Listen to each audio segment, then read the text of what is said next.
Assalamualaikum, hai mams. Kali ini aku mau bikin menu bekal untuk suami. Menu pertama ada ayam kecap pedas, ini bumbu halusnya.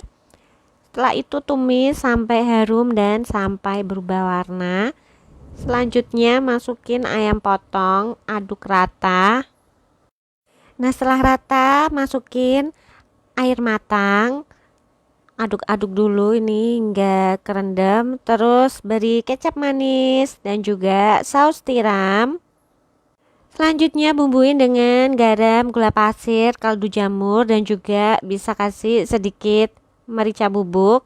Dan masak sampai ayamnya itu matang dan empuk hingga airnya menyusut. Jadi deh. Selanjutnya menu kedua ada bening oyong misoa. Tumis bawang bombay dulu ya sampai layu. Setelah itu baru bawang putih cincangnya tumis dan masukin air matang. Setelah itu bisa kasih sayuran wortel atau bakso seperti aku. Beri sedikit merica bubuk, gula pasir, garam dan kaldu jamur. Dan ini aku tambahin kocokan telur. Setelah itu masukin misoanya. Masak sebentar. Lalu aku masukin oyong atau gambas ini, masak sampai empuk, sampai matang. Kalau udah matikan api dan masukkan daun seledrinya. Jadi deh.